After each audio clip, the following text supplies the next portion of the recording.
जय हिंद दोस्तों, स्वागत है आपका इस वीडियो में। आज की वीडियो के माध्यम से हम पढ़ेंगे GK GS very important question जो कि आपके एग्जाम के पॉइंट ऑफ व्यू से बहुत ही महत्वपूर्ण होंगे।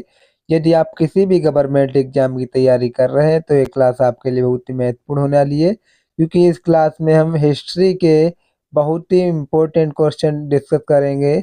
यदि आप उत्तर प्रदेश पुलिस की तैयारी कर रहे हैं तो ये क्लास आपके लिए बहुत ही महत्वपूर्ण होगी। इस क्लास में हम लगभग में 30 क्वेश्चन डिस्कस करेंगे जो कि आपके एग्जाम के पॉइंट ऑफ व्यू से बहुत ही महत्वपूर्ण होंगे। ठीक है, तो आइए शुरुआत करते हैं हम अपने पहले प्रश्न से। हमारा पहला प्रश्न है, रूसी क्रांति की शुरुआत किस वर्ष हुई?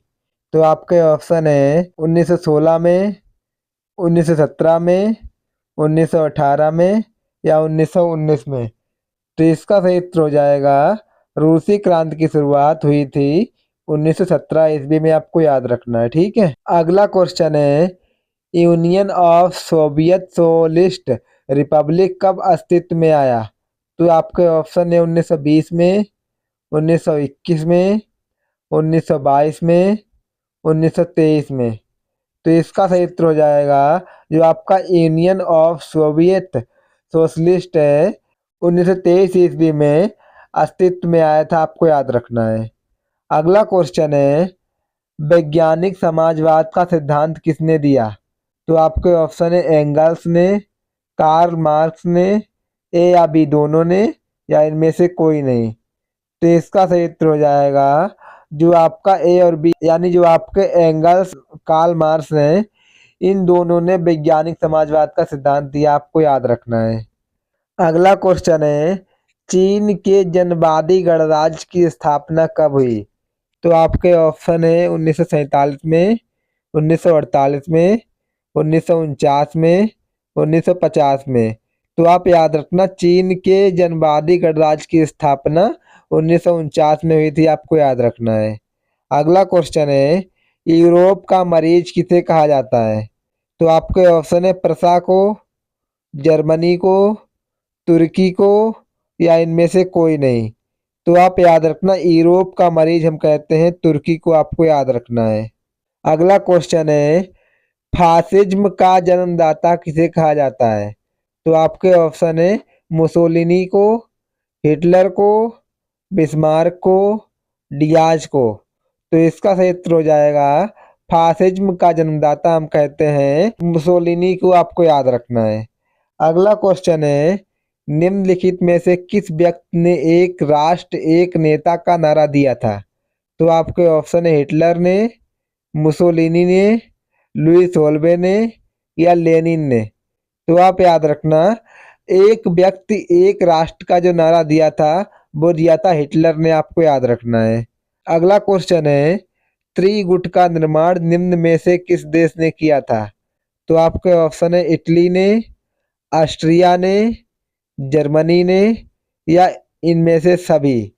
तो आप याद रखना, त्रिगुट का निर्माण किया था इनमें से सभी। आपको याद रखना है। अगला क्वेश्चन है, निम्न में से एक कौन सा देश मित्र राष्ट्रों में शामिल था?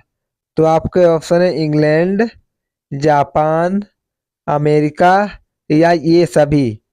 तो इसका सही उत्तर हो जाएगा, जो आपके देश थे वो आपके इंग्लैंड, जापान और अमेरिका, यानी ये सभी थे। आपको याद रखना है। अगला क्वेश्चन है, फ्रांस की क्रांति की शुरुआत किस वर्ष हुई? तो आपके ऑप्शन है 1776 ईस्वी में, 1779 ईस्वी में, 1789 ईस्वी में, या 1780 ईस्वी में। तो आप याद रखना, फ्रांस की क्रांति की शुरुआत हुई थी 1789 ईस्वी में। आपको याद रखना है। अगला क्वेश्चन है, किस वेद को भारतीय संगीत का मूल कहा जाता है? तो आपके ऑप्शन है यजुर्वेद को, ऋग्वेद को, अथर्ववेद को, सामवेद को। तो हम कहते हैं सामवेद को भारतीय संगीत का मूल कहा जाता है। आपको याद रखना है। अगला क्वेश्चन है, महात्मा बुद्ध को किस स्थान पर महापरिनिर्वाण प्राप्त हुआ था?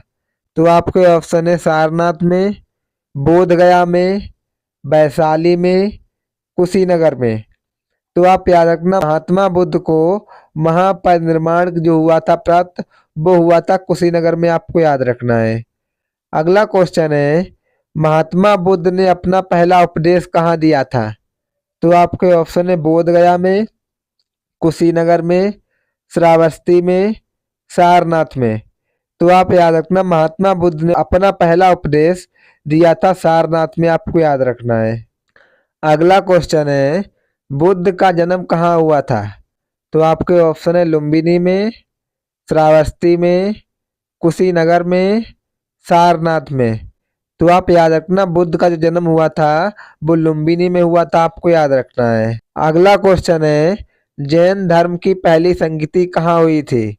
तो आपके ऑप्शन है बल्लभी में, पाटलिपुत्र में, पावापुरी में, बोध गया में। तो आप याद रखना, जैन धर्म की पहली संगति हुई थी आपकी पाटलिपुत्र में, आपको याद रखना है। अगला क्वेश्चन है, रांची का स्तूप किसने बनवाया था? तो आपके ऑप्शन है कनिष्क ने, अशोक ने, चंद्रगुप्त मौर्य ने, या समुद्रगुप्त ने। तो आप याद रखना, रांची का स्तूप बनवाया था अशोक ने, आपको याद रखना है। अगला क्वेश्चन है, भारत का नेपोलियन किसे कहा जाता है?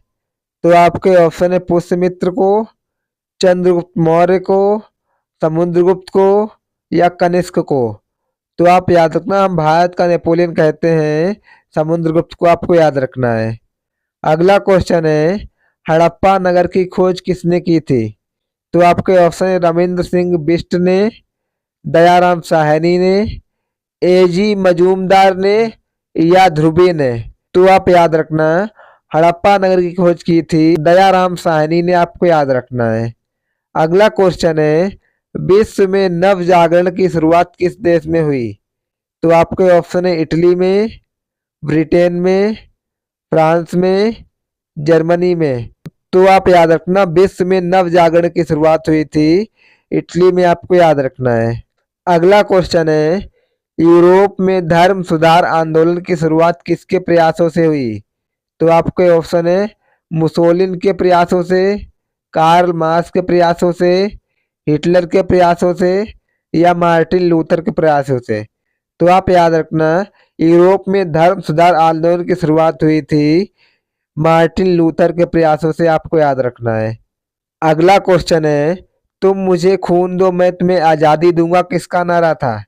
तो आपके ऑप्शन है श्यामलाल गुप्ता पार्षद का, सुभाष चंद्र बोस का, महात्मा गांधी का, या सावरकर का। तो आप याद रखना, तुम मुझे खून दो मैं तुम्हें आजादी दूंगा, ये नारा था सुभाष चंद्र बोस का, आपको याद रखना है। अगला क्वेश्चन है, करो या मरो का नारा किसने दिया था?